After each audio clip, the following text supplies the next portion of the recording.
Welcome, everybody.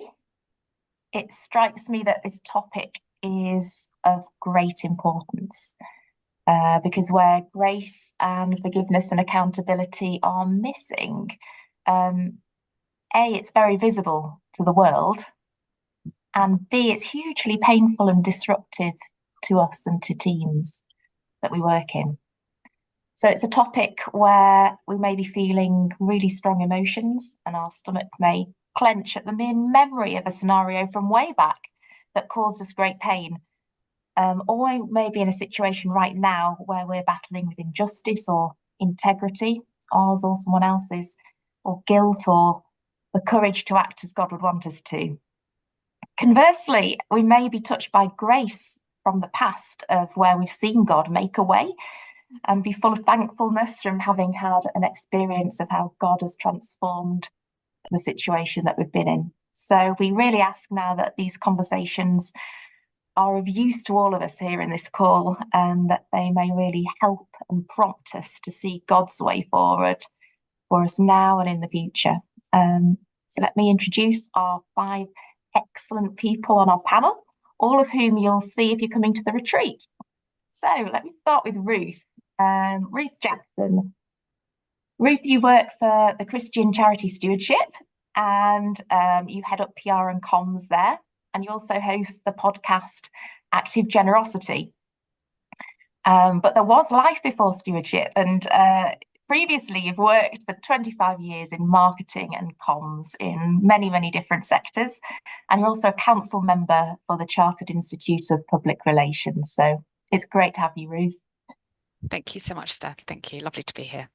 And Jo Gallant. Now, Jo runs Be Gallant, which you serve churches, don't you, Jo, but also charities and businesses, helping them all to really have a voice online with branding and websites. Yeah, but you've also you've founded the networking group, haven't you? The Christian Businesses in Kent, which I can endorse, having been along. And also Gourds and Pomegranates, which is a podcast. And now that one's for churches, isn't it, Jo, to communicate the gospel online? Yeah, that's specifically for churches, that one, yeah. Yeah, so it's really great, Jo, to have you with us. Thank you for joining us. Sarah. Oh, in fact, Sarah. We had a big discussion about this and now I've said the wrong one, but Sarah.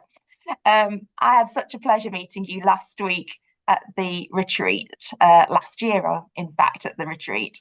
And great thanks to you for joining us very early in the morning from America at about 7:30 in the morning.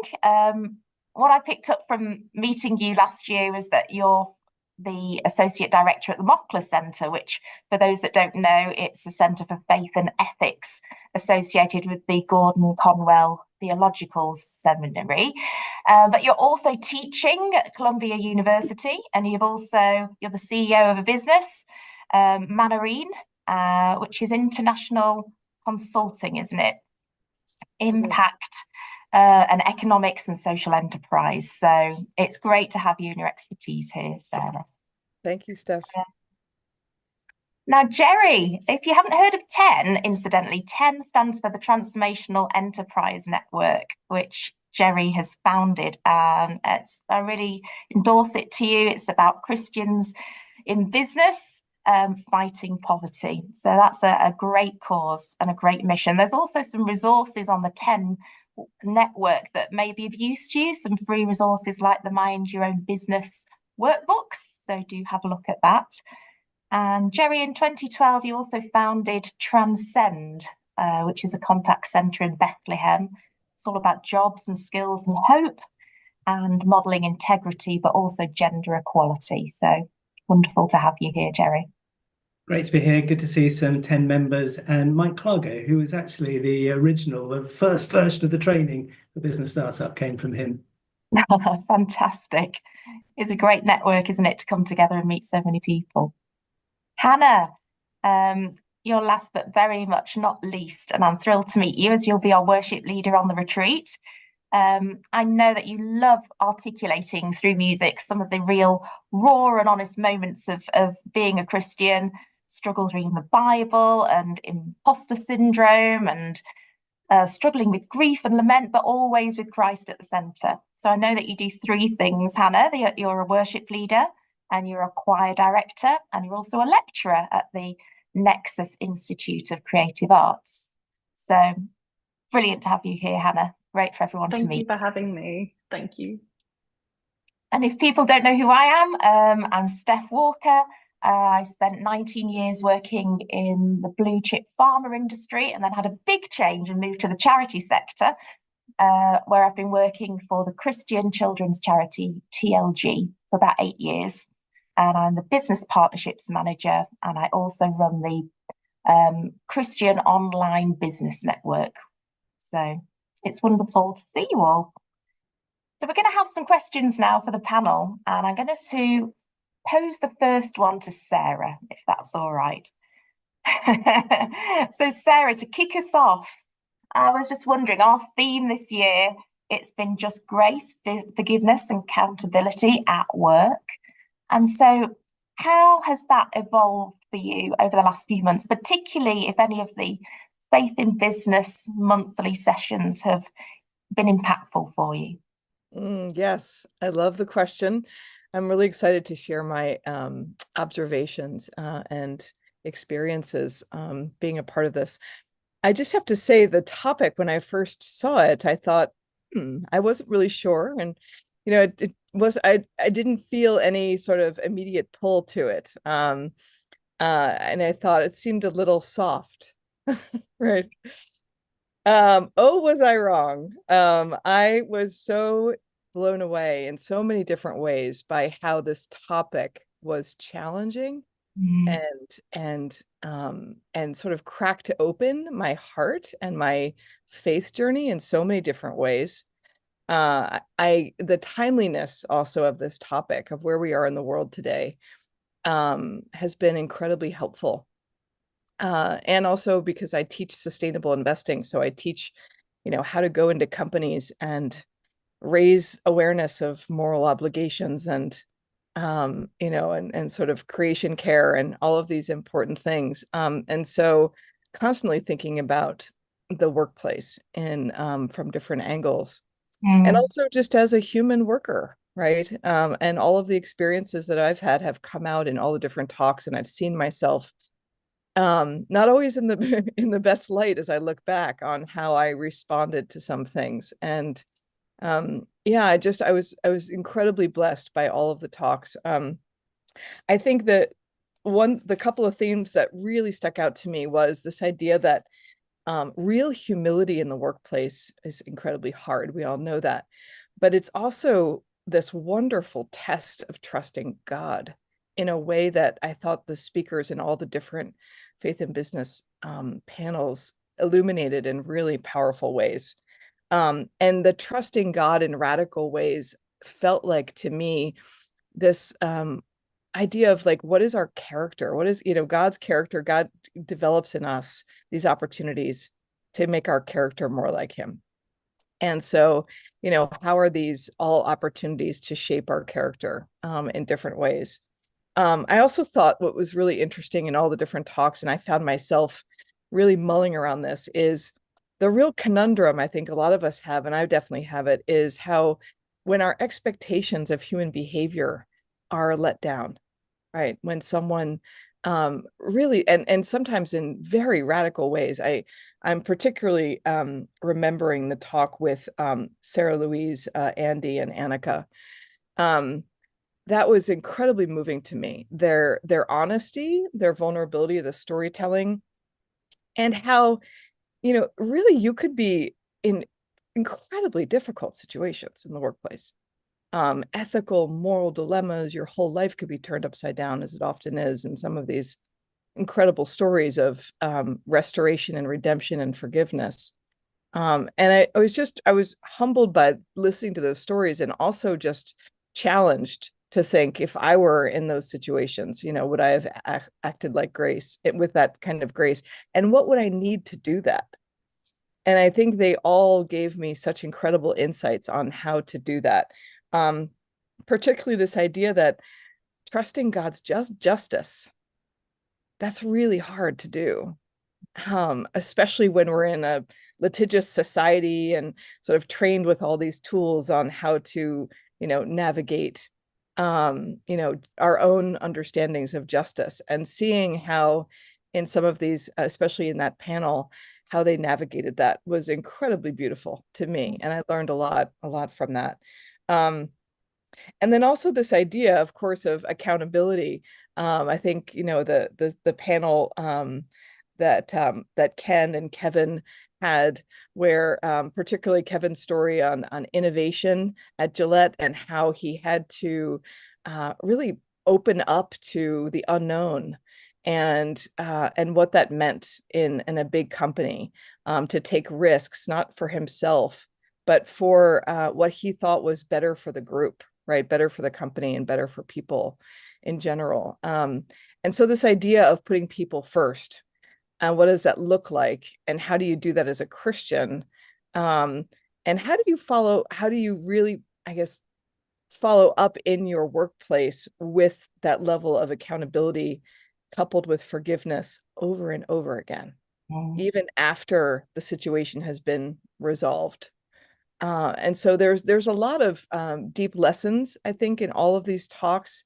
And I just walked away with my heart incredibly both challenged and filled, in really important and powerful ways for me. And so, yeah, I think the idea of overcoming obstacles by leaning into a level of humility and vulnerability, and then turning to forgiveness as the tool for building relationships and actually as a ministry. And yeah, so these were incredibly empowering in my own faith, and also challenging in really beautiful ways. And I'm just incredibly grateful and blessed to have been a part of all of them. I agree, Sarah. I think we've met some incredible people who've been incredibly honest, and it's inspiring, because we know how hard it is to put any of these things in action when the situations are so painful and so difficult. But yeah, thank you for your thoughts. I was going to ask Ruth as well the same question, really, if there was anything that stood out to you from our journey over the last few months. Thanks, Steph. Well, I share what Sarah, sorry, I'm doing the same thing, has just reflected on. That initially,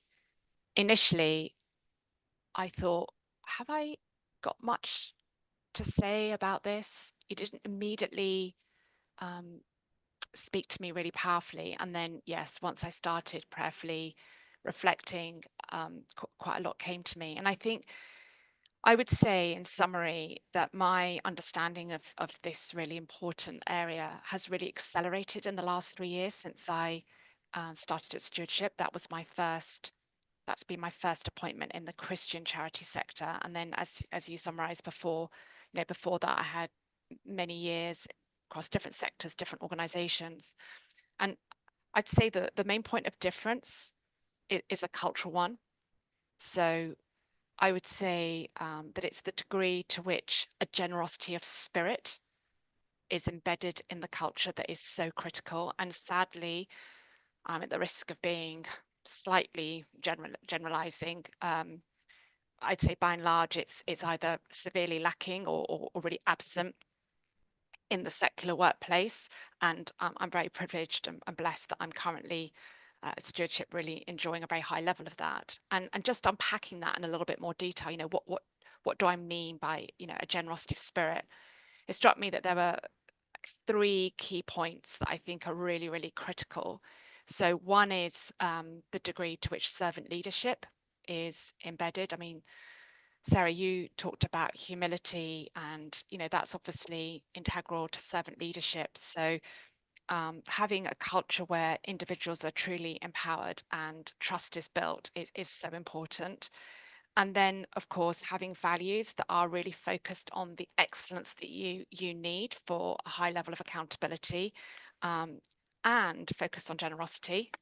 That's really key. And those values, they need to be lived and breathed in the organization, that they can't just be on a poster on a wall.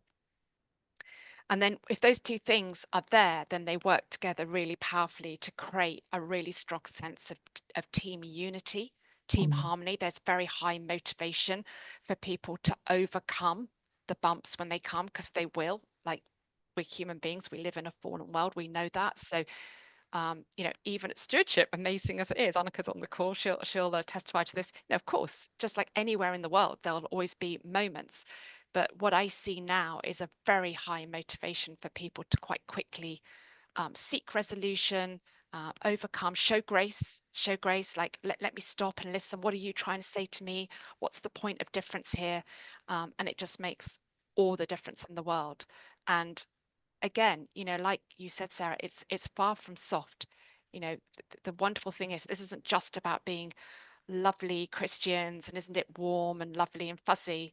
I think it feeds directly into productivity, because it stands to reason. We all know there's a whole body of research out there. You know, the more motivated your team, the more empowered they are, the more their motivation's going to soar, and the more productive they will be. So it also makes really good business sense, as well as keeping us in check with our Christian values.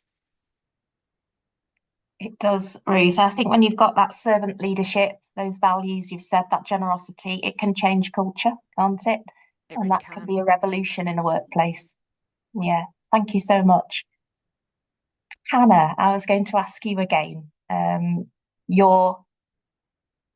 your thoughts as we've gone through the series, and your thoughts on this topic. Yeah, so good. Well, unfortunately, I haven't been to any of the Faith in Business monthly meetings so far, so it's great just to hear from you guys what you've been covering. But just reflecting on this topic by myself in preparation for the retreat that's coming up, something I've been thinking about is just the contrast between how our secular society and how our kind of world views grace, and how grace functions within the kingdom.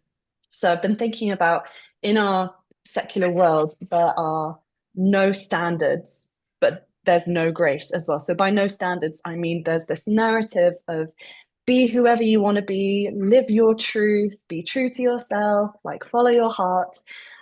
However, there are unspoken parameters of what is and what isn't acceptable to society. And actually, if you have an opinion that differs from mine, you will get cancelled. If you step outside of the standards that are not actually spoken about, then there is no grace for you whatsoever. In contrast, in the kingdom, there are very clear holy standards that Jesus outlines. He's saying, live like this, choose life. Here is how you pick up your cross and follow me. And that takes courage, that takes intentionality. But there's also an acknowledgement of, if you fall short of those standards, which you will, then there is overflowing grace for you to step into inside of that. And so that's just something I've been reflecting on, of bringing that part of the kingdom and that grace into our world. Another thing I've been thinking about is, Sarah mentioned this actually, just I think the wonderful opportunity to be shaped that there is inside of this theme. And so there's been a couple of situations over the last few months, one in particular where I've had to offer grace, or I've had to receive grace from someone and take accountability for my own actions where I've messed up, and there's that tension there. And there's the opportunity to be shaped by the Lord. So, for instance, an experience that I had was that I said something that I intended as a joke to a colleague, and I thought that she would take it well, and I thought everything was fine, and she didn't. Unfortunately, she took it that really personally, and it was interesting, the response that kind of brewed off in me, because then I rightly heard from my line manager that she had gone to speak to my line manager about this conversation we'd had and the comment that I had made in jest.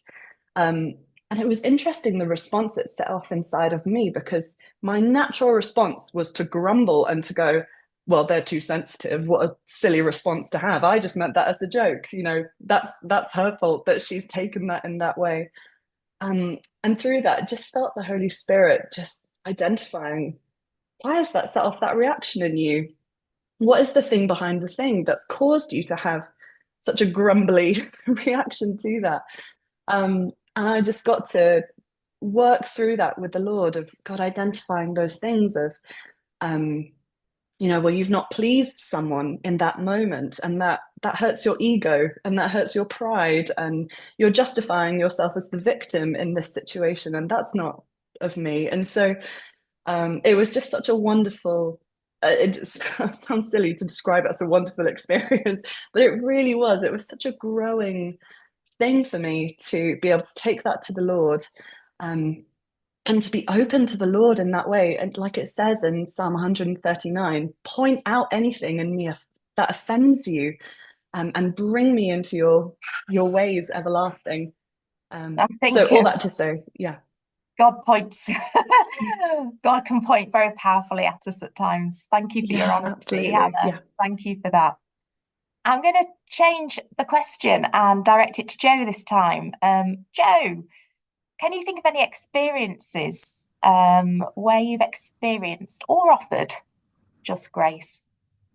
Yeah, I can, and thankfully, I was prepped for this question, because even so, as I've been listening to the lady speak before me, my mind's been whirring off about listening to them and all these other thoughts coming up. So it's a good job I've got something written down. But it strikes me that there's something jarring about sort of putting grace, forgiveness, and accountability together, that it almost feels like accountability and grace are kind of at odds with each other. And there is a sense in which sometimes, by being forgiving and gracious in our business, it can actually look to the outside world like bad business as well. And then fully taking on board what Ruth says about sort of motivation and everything like that. Yeah, it's something that occurred to me. But thinking of a specific example, thankfully, it wasn't like one readily came to mind. Like I've been fortunate in the years, like about 6 years that I've been running my own business, that I haven't had many examples. But thinking about forgiveness, my mind kind of went straight to the money side of that, and debt, and more specifically bad debt. And obviously that's something Jesus talks about, and forgiving that. And specifically because I tend to work with quite a lot of small businesses, and especially with single person businesses, if someone's got themselves into a situation where they're owing money and a bit of bother, it's very personal, because they haven't got anyone else to bail them out. There's not other stakeholders or anything like that. And that can be even more sensitive to deal with. So thinking of a particular client, and isn't it always all the more hurtful when it's a Christian that you're working with, and they get into this situation? But they had sort of stopped paying the installments, and yeah, had stopped contacting at all.